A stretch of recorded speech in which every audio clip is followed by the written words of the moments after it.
ಕರಾಳ ಕಥೆಗಳು radio city ಕನ್ನಡದಲ್ಲಿ. ಇವತ್ತಿನ ಕಥೆ ಸುಮಾರು ವರ್ಷಗಳ ಹಿಂದೆ ನಡೆದಂತದ್ದು. ಹಿಂದಿನ ಕಾಲದಲ್ಲಿ ಕೆಲಸದ ಸಲುವಾಗಿ ಬಹಳ ದೂರ ಪ್ರಯಾಣ ಬೆಳೆಸಬೇಕಾಗಿತ್ತು ಮತ್ತು ಇದರ ಜೊತೆಗೆ ಈಗ ನಮಗಿರುವ ಸವಲತ್ತು ಆಗಿನ ಕಾಲದಲ್ಲಿ ತುಂಬಾ ಕಡಿಮೆ ಇತ್ತು. ಹೀಗೆ ಒಂದು ಹಳ್ಳಿಯಲ್ಲಿ ವಾಸವಿದ್ದ ಲಕ್ಷ್ಮಿಗೆ 18ರ ಪ್ರಾಯ. ಹಿಂದಿನ ಕಾಲದಲ್ಲಿ ಬಹಳ ಬೇಗ ಹೆಣ್ಣು ಮಕ್ಕಳಿಗೆ ಮದುವೆ ಮಾಡ್ತಿದ್ದ ಕಾರಣ ಲಕ್ಷ್ಮಿಗೂ ಕೂಡ ಮನೆಯಲ್ಲಿ ವರನನ್ನ ಹುಡುಕ್ತಾ ಇದ್ರು. ರೀ, ಲಕ್ಷ್ಮಿಗೆ 18 ತುಂಬಿತು, ಇನ್ನು ಎಷ್ಟು ವರ್ಷ ಅಂತ ಕಾಯೋದು? ಮದುವೆ ಮಾಡ್ಬಿಡೋಣ ರೀ.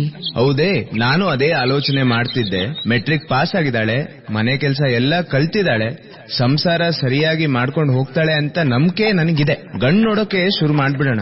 ನಾನ್ ನೋಡಾಗಿದೆ, ನೋಡ್ರಿ ನೀವು ಈ ಫೋಟೋನ. ಹುಡುಗ ಚೆನ್ನಾಗಿದೆ ನೋಡಕ್ಕೆ, ಚೆನ್ನಾಗಿ ಸಂಪಾದನೆ ಕೂಡ ಮಾಡ್ತಾನೆ. ಇನ್ನೇನ್ ಬೇಕು? ಮತ್ತೇನ್ ತಡ, ಬಾ ಮಾತಾಡೋಣ ಅವರ ಮನೆಯವರ ಹತ್ರ. ಹೀಗೆ ಹುಡುಕ್ತಾ ಇದ್ದಾಗ ಒಬ್ಬ ಯೋಗ್ಯವರ ಲಕ್ಷ್ಮಿಯನ್ನ ಮದುವೆಯಾಗೋದಕ್ಕೆ ಒಪ್ಕೊಳ್ತಾನೆ.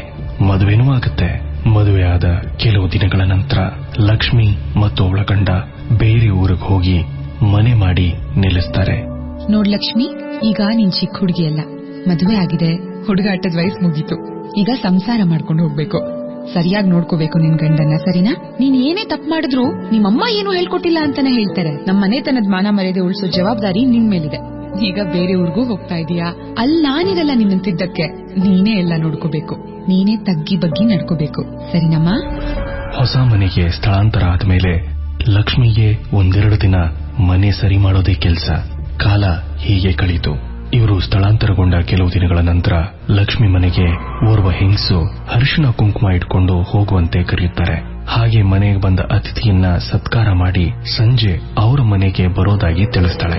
ಏನಮ್ಮ, ಯಾವಾಗ ಬಂದ್ರಿ ಇಲ್ಲಿಗೆ? ಮೊನ್ನೆ ಬಂದ್ವಿ ಅಮ್ಮ. ಹೌದಾ? ಏನ್ ನಿನ್ ಹೆಸರು? ನನ್ ಹೆಸರು ಲಕ್ಷ್ಮಿ. ಏನ್ ಮುದ್ದಾಗಿದ್ಯಮ್ಮ ನಿನ್ ಹೆಸರು.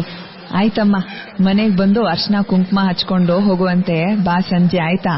ಆಯ್ತು ಅಮ್ಮ, ಬರ್ತೀನಿ. ಸಂಜೆ ಆಗ್ತಿದ ಹಾಗೆ ಅವಳಿಗೊಂದು ಆಶ್ಚರ್ಯ, ಆಘಾತ ಎದುರಾಗುತ್ತೆ. ಈ ತರ ಒಂದು ಆಶ್ಚರ್ಯ ಅವಳಿಗ ಕಾದಿರುತ್ತೆ ಅಂತ ಅವಳು ಊಹಿಸಿ ಕೂಡ ಇರೋದಿಲ್ಲ. ಸಂಜೆಯಾದ ಮೇಲೆ ಅವಳು ಅವ್ರ ಮನೆಗೆ ಹೊರಡ್ತಾಳೆ. ಅಕ್ಕಪಕ್ಕದವರ ಪರಿಚಯ ಇಲ್ಲದಿದ್ದರಿಂದ ಅವಳಿಗೆ ಅಕ್ಕಪಕ್ಕದವರನ್ನ ಅವರು ಸಹ ಬರ್ತಾರಾ ಇಲ್ವಾ ಎಂದು ಕೇಳಬೇಕೋ ಬೇಡವೋ ಎಂಬ ಗೊಂದಲ. ಆ ಗೊಂದಲದಲ್ಲೇ ಆ ಹೆಂಗಸಿನ ಮನೆಗೆ ತೆರಳಿ ಸತ್ಕಾರ ಸ್ವೀಕರಿಸಿ ಬರ್ತಾಳೆ. ಓಹೋ, ಬಂದ್ಯಾಮ್ಮ ಲಕ್ಷ್ಮಿ, ಬಾ ಬಾ. ಹೆಂಗಿದ್ಯಾ? ಚೆನ್ನಾಗಿದ್ದೀನಮ್ಮ, ನೀವು? ನಾನು ಚೆನ್ನಾಗಿದ್ದೀನಿ. ಮತ್ತೆ ಯಾರ್ಯಾರ ಹತ್ರ ಮಾತಾಡಿದೀಯಾ? ಯಾರ ಹತ್ರನೂ ಮಾತಾಡಿಲ್ಲ ಅಮ್ಮ. ಯೋಚನೆ ಮಾಡ್ತಿದ್ದೆ ಯಾರಿಗಾದ್ರೂ ಕರ್ಕೊಂಡ್ ಬರ್ಲಾ ಅಂತ. ಆದ್ರೆ ಹೇಗ್ ಹೋಗ್ಬಿಟ್ಟು ಹಂಗ್ ಮಾತಾಡ್ಲಿ ಅಂತ ಸುಮ್ನೆ ಇದ್ಬಿಟ್ಟೆ. ಒಳ್ಳೆ ಕೆಲಸ ಮಾಡ್ದೆ ಬಿಡಮ್ಮ ಲಕ್ಷ್ಮಿ. ಇಲ್ಲಿ ಯಾರು ಸರಿ ಇಲ್ಲ, ಸುಮ್ನೆ ನಮ್ಮಷ್ಟಕ್ ನಾವಿದ್ಬಿಟ್ರೆ ಒಳ್ಳೇದು. ಆಯ್ತು, ಬಾ ಕಾಫಿ ಕುಡಿಯುವಂತೆ. ಇದಾದ ಕೆಲವು ದಿನಗಳ ನಂತರ ಇವರಿಬ್ರು ಒಳ್ಳೆ ಸ್ನೇಹಿತರಾಗ್ತಾರೆ. ಅಷ್ಟೊತ್ತಿಗಾಗ್ಲೇ ಅಕ್ಕಪಕ್ಕದವರು ಇವಳನ್ನ ಗಮನಿಸಿ ಇವಳು ಮಾನಸಿಕವಾಗಿ ಸರಿಯಿಲ್ಲ ಏನೋ ಎಂದುಕೊಳ್ತಾರೆ. ಯಾರಿವಳು? ಯಾರೋ ಲಕ್ಷ್ಮಿ ಅಂತೆ. ಅವಳಿಗೇನ್ ಹುಚ್ಚಿಡಿದ್ಯಾ? ಯಾಕೆ ಹಿಂಗಾಡ್ತಾ ಇದ್ದಾಳೆ? ಅದೇನೋಪ್ಪ ಇರ್ಬೇಕು, ಏನೋ ಮಾನಸಿಕ ಕಿರುಕುಳ ಇರ್ಬೇಕು. ನಮ್ಗೇನಕ್ಕೆ, ಬಿಡು ಬಾ. ಆದರೆ ಲಕ್ಷ್ಮಿ ತುಂಬಾ ಒಳ್ಳೆಯ, ಬುದ್ಧಿವಂತ ಮತ್ತು ಸಂಸ್ಕಾರವುಳ್ಳ ಹುಡುಗಿ. ಹಾಗಿದ್ದಾಗ ಅಕ್ಕಪಕ್ಕದವರು ಅವಳನ್ನ ಹಾಗೆ ತಪ್ಪಾಗಿ ಅರ್ಥೈಸಿಕೊಳ್ಳೋದಕ್ಕೆ ಕಾರಣ ಆದ್ರೂ ಏನಾಗಿತ್ತು? ಒಂದು ದಿನ ಲಕ್ಷ್ಮಿಯ ಪಕ್ಕದ ಮನೆಯ ಹೆಂಗಸೊಬ್ಬಳು ಧೈರ್ಯ ಮಾಡಿ ಕೇಳಿಬಿಡುತ್ತಾಳೆ. ಅವಳು ಯಾರ ಜೊತೆ ಯಾವಾಗ್ಲೂ ಮಾತನಾಡ್ತಾಳೆ, ಯಾರ ಮನೆಗೆ ಹೋಗ್ತಾಳೆ ಅಂತ. ಅವಳ ಈ ಪ್ರಶ್ನೆಗೆ ಲಕ್ಷ್ಮಿ ಹೇಳೋದು ಹಿಂದಿನ ಬದಿಯ ಶಾರದಾ ಎಂಬ ಗೆಳತಿಯ ಮನೆಗೆಂದು. ಏನಮ್ಮ ಲಕ್ಷ್ಮಿ, ಯಾವಾಗ್ಲೂ ಅದ್ ಯಾರ ಜೊತೆ ಮಾತಾಡ್ತಾ ಇರ್ತೀಯ ನೀನು? ಎಲ್ಲಿಗೆ ಹೋಗ್ತೀಯಾ? ಎಲ್ಲಿಂದ ಬರ್ತೀಯಾ? ಏನಿದ್ ನಿನ್ ಕತೆ? ಶಾರದಾ ಅವ್ರ ಮನೆಗೆ. ಅವರೇ ನನ್ನನ್ನ ಮೊದ್ಲು ಮಾತಾಡ್ಸಿದ್ದು. ಶಾರದಾನಾ? ಏನ್ ಹೇಳ್ತಾ ಇದೀಯಾ ನೀನು? ಶಾರದಾಳ ಮನೆಗೆ ಎಂದ ತಕ್ಷಣ ಆ ಪಕ್ಕದ ಮನೆಯ ಹೆಂಗಸು ಭಯದಿಂದ ತನ್ನ ನಡುಗಿದ ಧ್ವನಿಯಲ್ಲಿ ಶಾರದಾಳ ಮನೆಗ, ಅದು ಹೇಗೆ ಸಾಧ್ಯ ಅಂತ ಆಶ್ಚರ್ಯವಾಗಿ ಕೇಳೇ ಬಿಡ್ತಾಳೆ. ಪಕ್ಕದ ಮನೆಯೊಳ ಈ ವಿಚಿತ್ರವಾದ ವರ್ತನೆಯನ್ನ ಕಂಡು ಲಕ್ಷ್ಮಿಗೆ ಏನೂ ಅರ್ಥ ಆಗೋದಿಲ್ಲ. ಅದೇನಕ್ ಹಂಗ್ ಭಯ ಪಡ್ಕೋತಿದ್ದೀರಾ? ಏನಾಯ್ತು? ಏನ್ ಹೇಳ್ತಾ ಇದೀಯ ಲಕ್ಷ್ಮಿ ನೀನು? ಶಾರದಾ ಜೊತೆನಾ? ಹೇಗೆ? ಅದು ಸಾಧ್ಯನೇ ಇಲ್ಲ. ನಿನ್ಗೇನೋ ಹುಚ್ಚಿಡ್ದಿದೆ, ಏನೇನೋ ಹೇಳ್ತಾ ಇದೀಯಾ. ಯಾಕೆ ಹೆಂಗಸು ಇಷ್ಟೊಂದು ಭಯ ಮತ್ತು ಆತಂಕದಲ್ಲಿದ್ದಾಳೆ? ಲಕ್ಷ್ಮಿಯವಳ ವರ್ತನೆಯನ್ನ ಕಂಡು ಯಾಕೆ ಈ ರೀತಿಯಾಗಿ ಕೇಳುತ್ತಿರುವುದಾಗಿ ಪ್ರಶ್ನಿಸಿದಾಗ ಬಂದ ಉತ್ತರ, ಶಾರದಾ ಎಂಬ ಹೆಂಗಸು ಸತ್ತು ಅಲ್ಲಿಗೆ 1 ವರ್ಷ ಕಳೆದಿತ್ತು. ಲಕ್ಷ್ಮಿಗೆ ಆ ಪಕ್ಕದ ಮನೆಯವಳ ಮಾತನ್ನ ನಂಬೋದಕ್ಕೆ ಸಾಧ್ಯನೇ ಆಗಿರಲಿಲ್ಲ.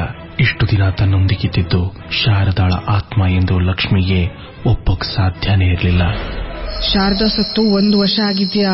ನಾನು ಇಷ್ಟ ದಿನ ಅವಳ ಆತ್ಮ ಜೊತೆ ಮಾತಾಡ್ತಾ ಇದ್ನ? ಅದ್ ಹೇಗ್ ಸಾಧ್ಯ? ಇದ್ ನಿಜ ಅಲ್ವೇ ಅಲ್ಲ. ನಾನು ಇವ್ರೆಲ್ಲಾನು ತಪ್ಪು ಅಂತ ಸಾಬೀತ್ ಮಾಡಿಸ್ತೀನಿ. ಗಂಡ ಬಂದ ನಂತರ ಅಕ್ಕಪಕ್ಕದ ಮನೆಯವರ ಜೊತೆ ಶಾರದಾ ಸತ್ತಿಲ್ಲ. ಅವಳು ಇಷ್ಟು ದಿನ ಸ್ನೇಹದಿಂದ ಇದ್ದಿದ್ದು ಅವಳ ಆತ್ಮದೊಂದಿಗಲ್ಲ ಎಂದು ಸಾಬೀತುಪಡಿಸಲು ಶಾರದಾ ಅವರ ಮನೆ ಕಡೆಗೆ ಹೊರಡ್ತಾಳೆ.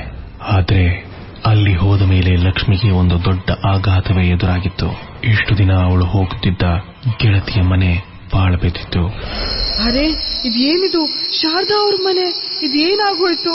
ನನಗೇನು ಅರ್ಥ ಆಗ್ತಿಲ್ಲ. ಏನಾಗ್ತಿದೆ ಇದೆಲ್ಲ? ಇದನ್ನು ತನ್ನ ಕಣ್ಣಾರೆ ಕಂಡ ಲಕ್ಷ್ಮಿಗೆ ನಂಬೋದಕ್ಕೆ ಸಾಧ್ಯನೇ ಆಗಿರಲಿಲ್ಲ.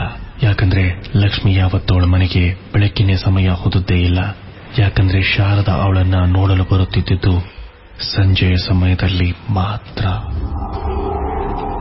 ಮತ್ತು ಲಕ್ಷ್ಮಿ ಅವಳ ಮಕ್ಕಳೊಂದಿಗೆ ಇದ್ದಿದ್ದು, ಆಟವಾಡಿದ್ದು ಎಲ್ಲ ಒಂದು ಕ್ಷಣ ಲಕ್ಷ್ಮಿಯ ಕಣ್ಣೆದುರಿಗೆ ಬಂದು ಹೋಗಿತ್ತು. ನನಗ್ ಯಾವಾಗ್ಲೂ ಮನೆಗ್ ಸಂಜೆ ಹೊತ್ತೇ ಕರೀತಿದ್ಲು ಶಾರದಾ. ಅವಳು ನನ್ ಮನೆಗ್ ಬರೀ ಸಂಜೆ ಹೊತ್ತೇ ಬರ್ತಿದ್ಲು. ಅದ್ರ ಹಿಂದೆ ಏನಾದ್ರೂ ಕಾರಣ ಇತ್ತಾ? ಅವಳ ಮಕ್ಳ ಜೊತೆ ಆಟಾಡ್ತಿದ್ದು ಎಲ್ಲ ನಿಜಾನೇ ಅಲ್ವಾ, ಅಥವಾ ಅದೂ ಸುಳ್ಳ? ಏನ್ ಆಗ್ತಿದೆ ಇದೆಲ್ಲ? ಯಾರನ್ ನಂಬ್ಲಿ, ಯಾರನ್ ಬಿಡ್ಲಿ, ಏನೂ ಅರ್ಥ ಆಗ್ತಿಲ್ಲ. ನನ್ ಕಣ್ಣಾರೆ ನಿನ್ನೆ ನೋಡಿದ್ದು ಇವತ್ತಿಲ್ವಲ್ಲ. ಅದ್ ಹೆಂಗೆ? ಏನ್ ಮಾಡ್ಲಿ ನಾನೀಗ? ಆದರೆ ಶಾರದಾ ತನ್ನ ಮಕ್ಕಳೊಂದಿಗೆ ಬಾವಿಗೆ ಹಾರಿ ಆತ್ಮಹತ್ಯೆ ಮಾಡಿಕೊಂಡಿರುತ್ತಾಳೆ ಎಂದು ಸಾಬೀತಾಗುತ್ತೆ. ಕರಾಳ ಕಥೆಗಳು ರೇಡಿಯೋ ಸಿಟಿ ಕನ್ನಡದಲ್ಲಿ.